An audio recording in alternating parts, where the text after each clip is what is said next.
In the southern part of the Pacific Ocean, there lies an island. On the surface, it appears to have beautiful scenery, but in reality, it is a bona fide human-restricted zone. In the shallow sea, just dozens of meters from the shore, there are countless greedy blacktip reef sharks and whitetip reef sharks. And, in even closer shallow bays, there lurk highly venomous sea snakes. On the white sandy beaches, the daytime temperature can even reach 40 degrees Celsius. Moreover, typhoons that can sweep across the entire island visit from time to time. This is Fiji. Now, two brave challengers are going to engage in a 21-day primitive survival challenge in this place. The female challenger is named Alana. She is a successful career woman, but she is strong-willed and obsessed with wilderness survival, so she is quite confident about this challenge. However, when it comes down to it, her overall rating is only 6.1. The male is named Keith. He is an ex-serviceman, and now a professional alcohol and drug rehabilitation instructor. He has a great passion for outdoor activities,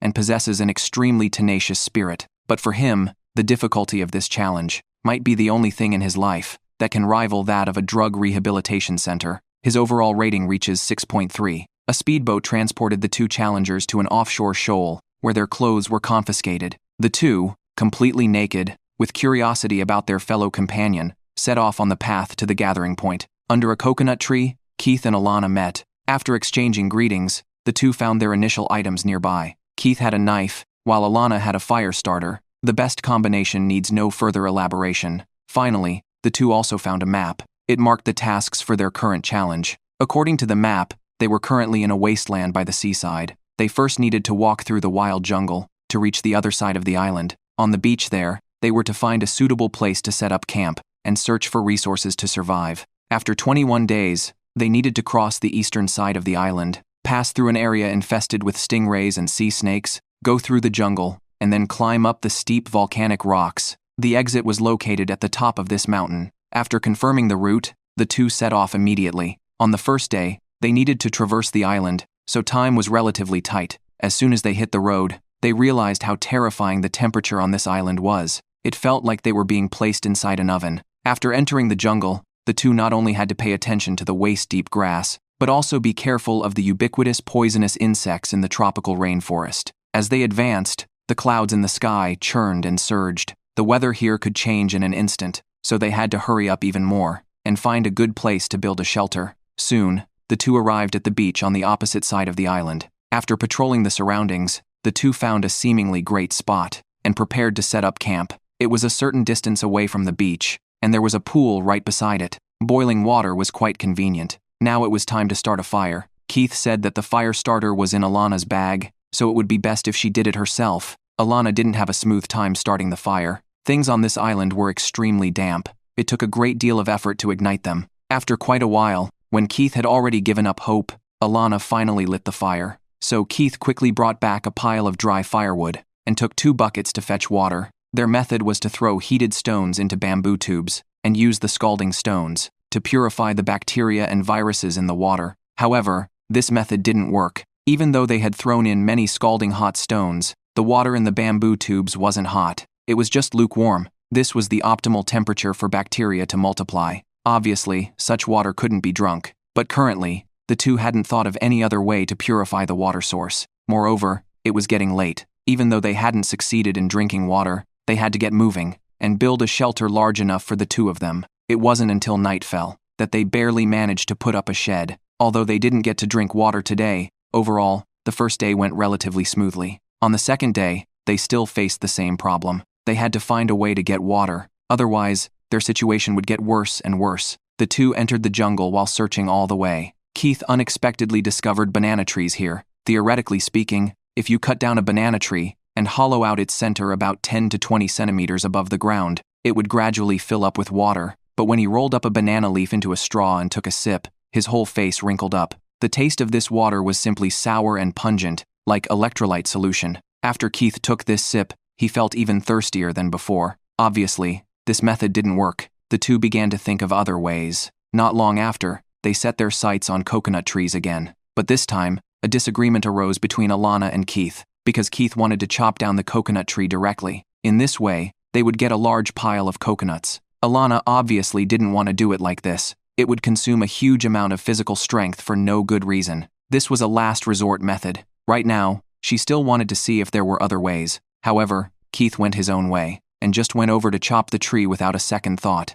This made Alana quite annoyed, because she thought Keith had many ideas that were too ambitious. Wilderness survival shouldn't be like this. At this stage, they needed to conserve as much physical strength as possible. On the second day of the challenge, a strategic disagreement emerged between the two. By the afternoon, Keith, who had been busy for a long time, finally got what he wanted. He chopped down the huge coconut tree. But the bad thing was, although these coconuts looked large in size, they were actually green coconuts. When unripe, there was no water inside these coconuts. In other words, Keith's big project was all in vain. Not only did he expend a large amount of physical strength, but he also got no return. This made him quite dejected. On the third day, Keith, who had consumed a large amount of physical strength, was now in urgent need of replenishing water. The two went into the jungle again to look for something drinkable, but until the afternoon, they even reached the beach on the other side, yet they didn't find any suitable water source. However, on some reefs in the shoal, Keith found some small puddles. This accumulated water looked very much like rainwater.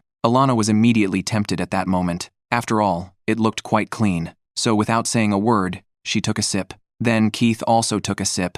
Having finally found drinkable water, the two drank a lot, and then returned to the camp contentedly. But in the evening, it started to rain. It should be a small air current that visited the island again. The dense rain lasted until the 5th day. The two, who had been hiding in the shed for a long time, finally could come out and move around. Alana continued to collect rainwater with bamboo tubes, but Keith came over and told her that he seemed to have diarrhea. As for the reason, it should be the water they drank 2 days ago. But Alana said that she didn't have any abnormalities at all, so it shouldn't be a big problem. She would get better soon. Despite being comforted like this, Keith's condition was not optimistic at all. He didn't want to move at all now, because the abdominal cramps had made him feel like vomiting. So Alana took on the following work. Although she didn't want to do all the work alone either, she didn't want her companion to drop out because of this. Because for this kind of challenge, one person absolutely couldn't complete it alone. But on the 6th day, Keith still got the idea of dropping out, because these past few days had made him suffer terribly. He felt that his body couldn't hold on at all. Regarding Keith's idea of dropping out,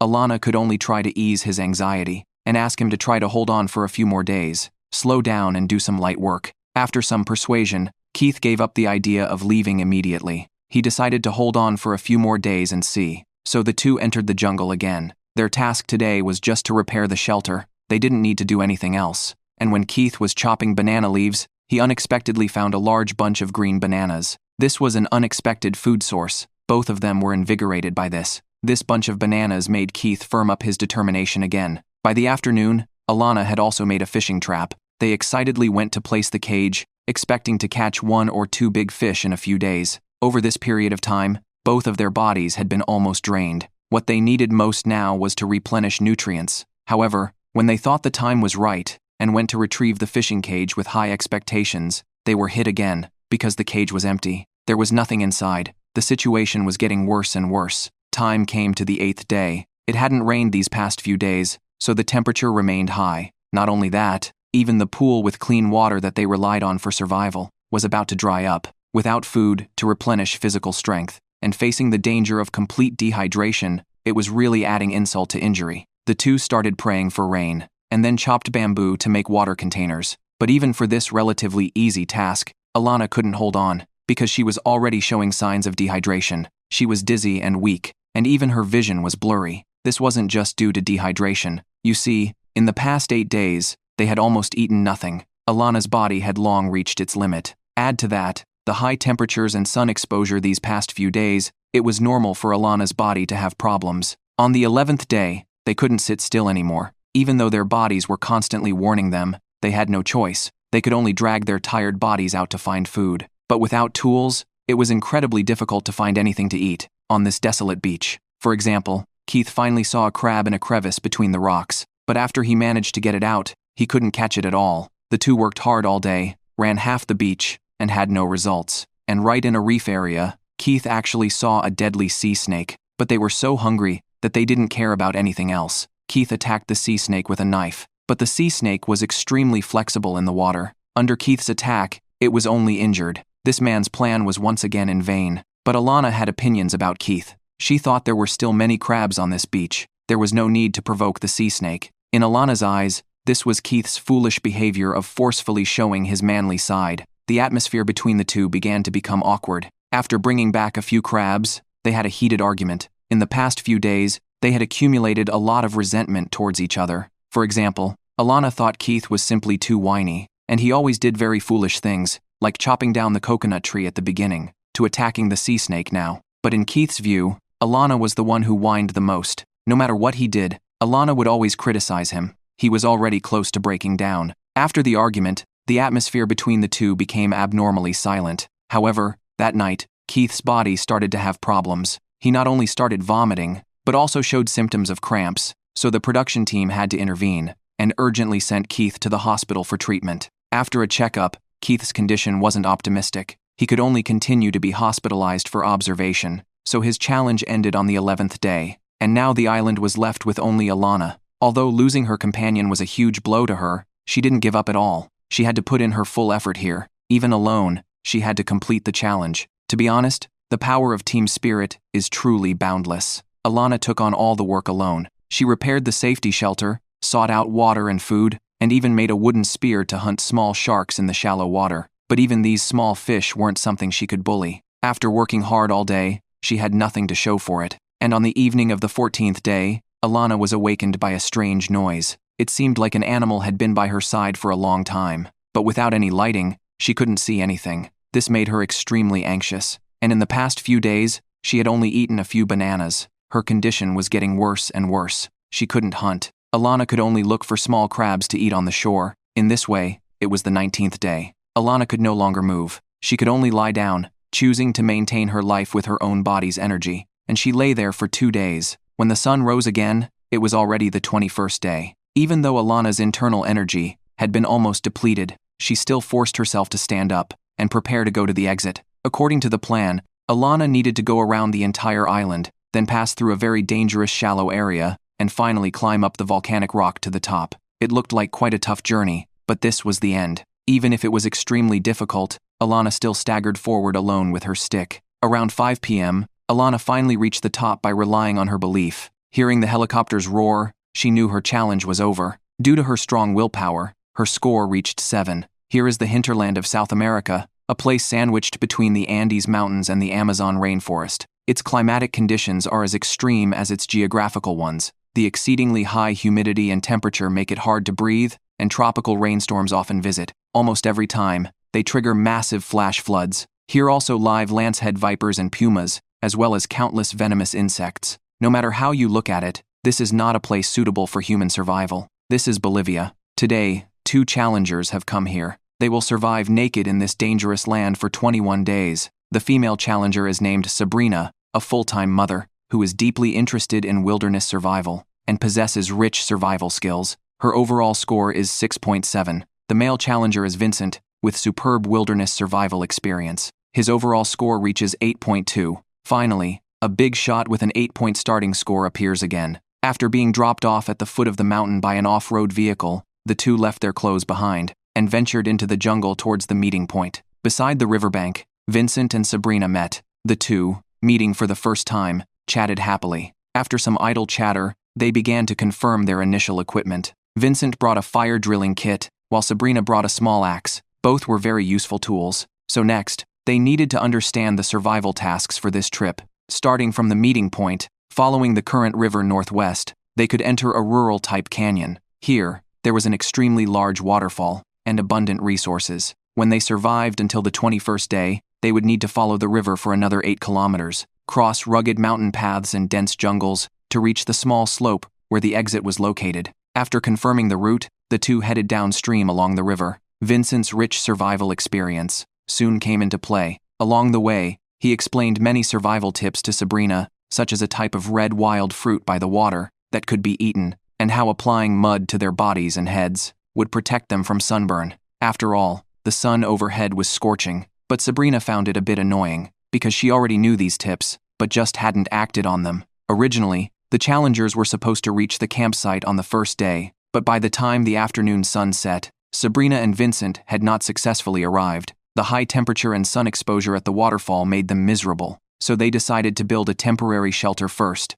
and rest for the night, continuing their journey the next morning when it was cooler. With an axe, a simple shelter was quickly erected. The two rested for the night. The next day, the two continued along the river. But even in the morning, the temperature here was frighteningly high. In such a hot environment, their body's water consumption was quite rapid. However, the river flow was quite slow, and it was impossible to drink the water, which likely contained countless parasites and bacteria. Now, they could only reach the campsite as soon as possible, start a fire, and boil the water to drink. Otherwise, they could fall into a dangerous situation of dehydration at any time. By noon, the high temperature and lack of water caused Sabrina to collapse. She now not only felt dizzy, but also had mild vomiting. These were symptoms of dehydration and heat stroke. Seeing his suffering teammate, Vincent found some eucalyptus leaves. This bitter-tasting plant could soothe Sabrina a bit. After chewing a few pieces, Sabrina indeed felt much better. They couldn't delay any longer, and had to hurry up and continue their journey.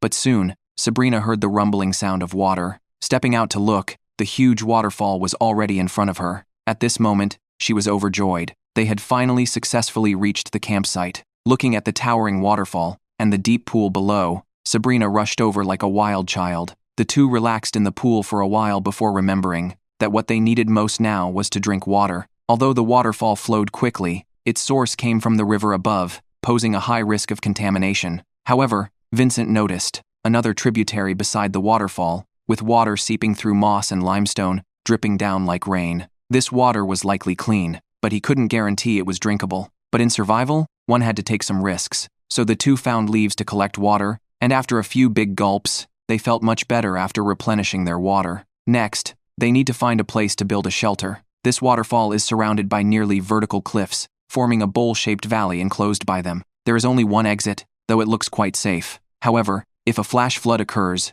this place would be the most dangerous. But after wandering around, the two still chose to build a shelter inside the valley. After all, the conditions here were too good. By the afternoon, although the shelter was not yet complete, their top priority was to start a fire. Sabrina couldn't help worrying when she thought about this, because compared to a lighter, Vincent chose the most primitive stick combination. But since the other was an 8-point expert, he quickly proved himself with his actions. Even without bowstrings, he lit a fire in a short time by rubbing his hands together. This proficient technique immediately impressed Sabrina, but as time passed, the sky gradually darkened, and thunderstorms might soon visit. Although it didn't rain at night, the two were still freezing cold. The temperature difference between day and night was too great, and the strong winds made their shelter useless. So on the third day, they prepared to improve the shelter, at least covering the bottom to prevent wind leaks at night. However, when they started working, Sabrina again expressed annoyance towards Vincent, because this man talked too much, and every time he spoke, his work would stop.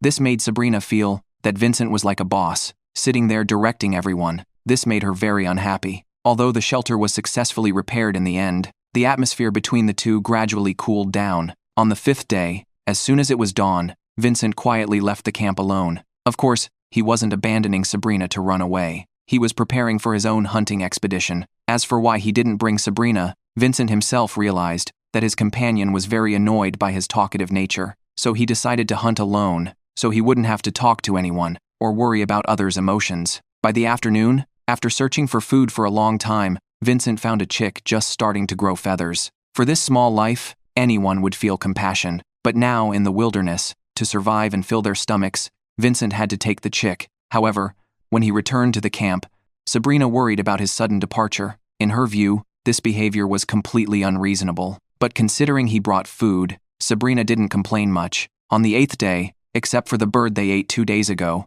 they hadn't eaten any meat. The body, lacking protein for a long time, was already feeling fatigued, so Vincent went out hunting again. But at this time, Sabrina was at home making 5-pointed star wreaths to pray for Vincent. But these actions annoyed Vincent when he returned from hunting. Not hunting was bad enough, but also setting up strange wooden things at the camp. So under Vincent's complaints, they moved the wood out of the camp again. This made Sabrina even more sad. The gap between the two was growing larger. On the 10th day, both, lacking protein for a long time, almost had no strength left. Vincent made a simple spear to find fat fish in the river. Sabrina continued to cheer for him as usual. Moreover, she felt they should go into the forest to hunt, instead of staying in the river. On the 11th day, the situation became increasingly worse. Not only did they fail to find meat for a long time, but dark clouds were gathering in the sky, accompanied by thunder. They knew a heavy rain was inevitable. They were worried about their camp, because if a flash flood occurred, this valley would be the most dangerous place.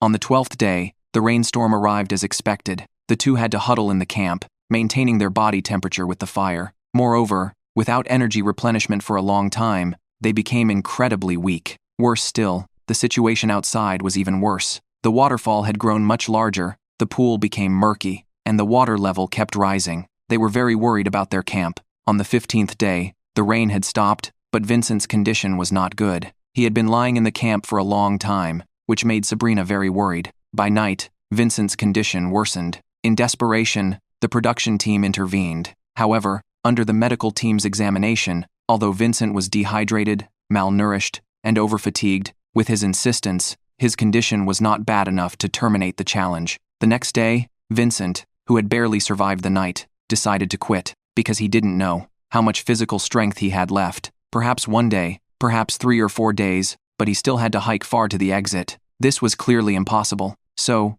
after some thought, Vincent quit. The camp was left with Sabrina. Because of her promise to her husband before coming, she didn't plan to give up. On the 18th day, Sabrina had slowly overcome the pain of losing her teammate, but wilderness survival alone was very tough. So Sabrina even made a stone to chat with herself. Apart from necessary water intake and adding firewood to the fire, she hardly moved. But now, there was no one to go out and find food for her, so Sabrina gave up praying in the camp and left with her homemade wooden spear to forage. After a busy day, she unexpectedly found a parrot's head and returned. Although there wasn't much meat, it was at least something Sabrina had brought back. In the past 10 days, on the 20th day, Sabrina was on the verge of giving up. Her stomach began to hurt severely. This kind of emergency situation, that could make an adult curl up on the ground and cry, led the production team to intervene. After diagnosis, Sabrina's cause of pain was unclear, but it was likely acute infection, or severe food poisoning, or even appendicitis.